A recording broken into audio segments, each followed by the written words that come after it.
Hello students, BA first year, विषय समाजशास्त्र। इस विषय के अंतर्गत टॉपिक चल रहा था समाजशास्त्र का अन्य सामाजिक सिद्धांतों से संबंध।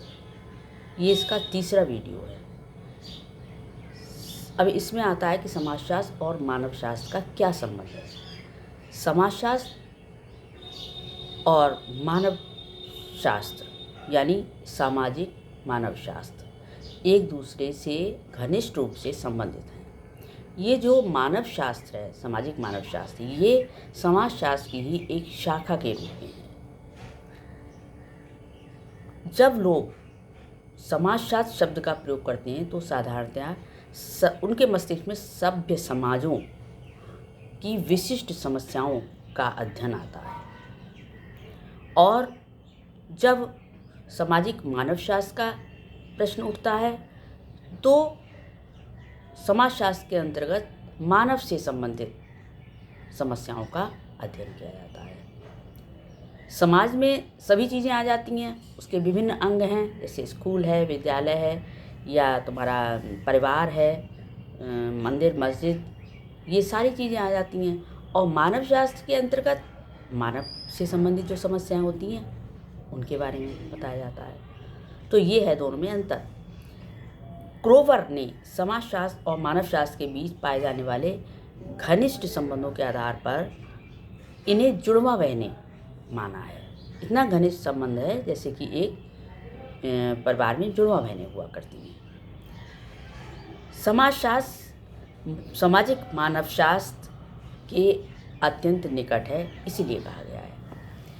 अब दोनों ही विद्वानों के द्वारा समाजों का अध्ययन किया जाता है। दोनों ही विज्ञानों के द्वारा समाजों का अध्ययन किया जाता है।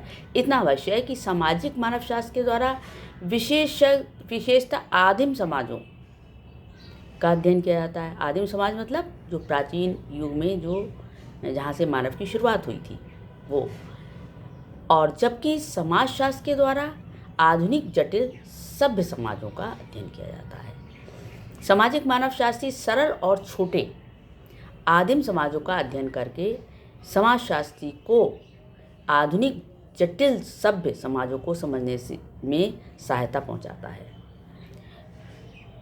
मानवशास्त्री समाजशास्त्री को मानव की प्रकृति को अधिक उत्तमता के साथ समझने में योग देता है। अब आता है कि संस्कृति के विज्ञान के रूप में मानवशास्त्र समाजशास्त्र के काफ़ी निकट है। किसी भी समाज के संबंध में यथार्थ जानकारी प्राप्त करने के लिए उस समाज की संस्कृति को समझना जरूरी होता है। जब हम समाज की संस्कृति को समझ लेते हैं तब हम उस समाज के बारे में जानने लगते हैं। और इसके लिए समाजशास्त्र को मानवशास्त्र से सहायता लेनी होगी। साथ ही मानवशास्त्र को संस्कृति की उत्पत्ति और विकास को जानने के लिए समाजशास्त्र द्वारा अध्ययन की जाने वाली सामाजिक अंतःक्रियाओं एवं सामाजिक संबंधों की व्यवस्था से परिचित होना पड़ेगा। संस्कृति के विकास में योग देने वाले कारकों की जानकारी समाजशास्त्र ही करता है। मतलब किन कारणों से संस्कृति का विकास होता है, इसकी जानकारी समाजशास्त्र ही करता है। समाजशास्त्र सामाजिक अंतःक्रियाओं का अध्ययन करता है और इन अंतःक्रियाओं के परिणाम स्वरूप किसी समाज की संस्कृति की उत्पत्ति और विकास होता है। अतः स्पष्ट है कि दोनों विज्ञान एक दूसरे पर काफ़ी निर्भर रहते हैं। अब आता है कि इन दोनों में अंतर क्या है। इन दोनों में अंतर को समझने के लिए सबसे पहले मानवशास्त्र प्रमुखतः आदिम समाजों का अध्ययन करता है और समाजशास्त्र सभ्य समाजों का अध्ययन करता है। दूसरा, मानवशास्त्र में प्रमुखतः सहभागिक अवलोकन पद्धति का प्रयोग किया जाता है, मतलब मिलजुल करके, देख करके, निरीक्षण करके।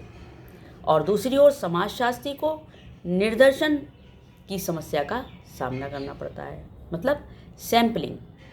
उसे अनुसूची, प्रश्नावली आदि बनाकर सूचनाएं एकत्रित करनी पड़ती हैं तथा प्रलेखों एवं सांख्यिकी पद्धति द्वारा उनका सांख्यिकी जो पद्धति होती है उसका सहारा लेना पड़ता है, उससे सूचनाएं एकत्रित करनी होती है।